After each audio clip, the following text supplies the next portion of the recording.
Every year, millions of us tune in to stories of murder, mystery, and unsolved crimes. But why are we so drawn to the dark side? What is it about true crime that holds us captive? Today, we're diving deep into the psychology of our obsession with true crime. Get ready to explore the hidden forces in your mind that you never even knew were there. Before we get into it, if you're one of the millions hooked on true crime, smash that like button and hit subscribe, because we're about to unlock the secrets of why these stories hold us in their grip. Let's start with the most obvious reason: fear. True crime allows us to confront our deepest fears in a safe way. Psychologists call this benign masochism, a term coined by Dr. Paul Rozin, which describes how people find pleasure in things that would typically cause pain, like scary movies, roller coasters, and yes, true crime stories. We love the thrill of fear without any real danger. When we hear about a terrifying crime, our brain's amygdala, responsible for fear, lights up, giving us that adrenaline rush. But because we're safe, it's thrilling rather than terrifying. It's like our brain is getting a workout in survival mode, all while we sit comfortably on our couch. But fear isn't the whole story. Humans are wired with something called morbid curiosity, a natural interest in the things that scare or disturb us. You've probably noticed it when you slow down to look at a car crash, or when you can't stop reading about gruesome crimes. According to research published in the journal Cognition and Emotion, this curiosity is a survival mechanism. We want to understand the bad things that happen so we can learn how to avoid them. By learning about dangers, whether real or hypothetical, our brains build a library of survival strategies. True crime gives us insights into the mind of a criminal, the patterns of violence, and the warning signs we can watch for in real life. Have you ever learned something from a true crime story that changed how you think or act? Share your story with us in the comments. Another big factor? Empathy. When we hear about victims, we feel a connection. We put ourselves in their shoes. This emotional bond triggers a deep need for justice, and that's why we keep watching until the very end. We want closure, we want the bad guy caught, and we want to believe that justice will prevail. Psychologists call this empathic engagement. By identifying with the victim, we become emotionally invested in the story. It's no longer just entertainment, it becomes personal. And when the case is unsolved, it gnaws at us, keeping us coming back for updates, new clues, and that final resolution.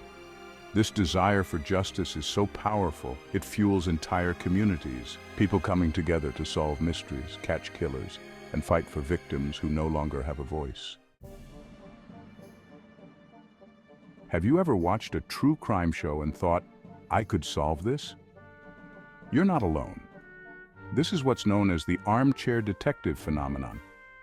With online communities and Reddit forums dedicated to solving real cases, true crime fans aren't just passive viewers. They become part of the investigation. Some of these communities have even helped crack real cases. For example, the Golden State Killer was caught in part because of online genealogical research done by amateur detectives. True crime fandom is evolving. Fans aren't just spectators, they're playing an active role in bringing criminals to justice. Have you ever felt like an armchair detective? Which case do you want to solve next? Let us know in the comments. But while true crime can be fascinating, it's important to recognize the darker side. Some experts believe that binge-watching true crime can negatively impact our mental health. Consuming too much darkness can lead to increased anxiety, paranoia, and fear of the world around us. A phenomenon known as doom scrolling, endlessly consuming negative content, can make us feel like danger is around every corner.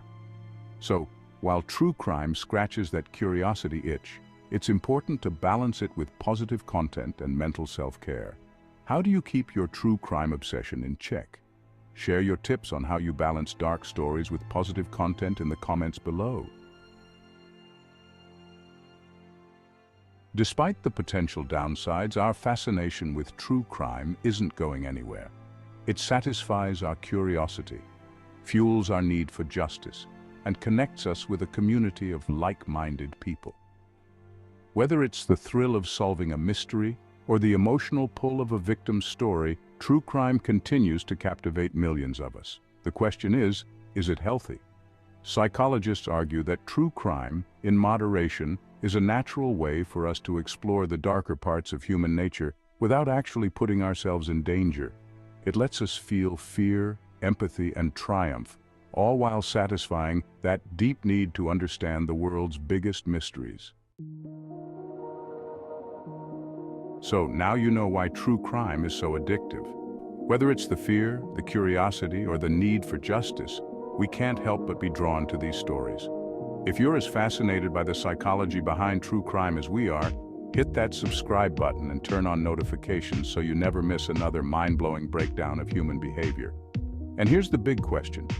Is our obsession with true crime good or bad? Let us know in the comments what you think. Are we simply satisfying our curiosity? Or are we letting our dark side take over? Thanks for watching, and we'll see you in the next deep dive into the mysteries of the human mind.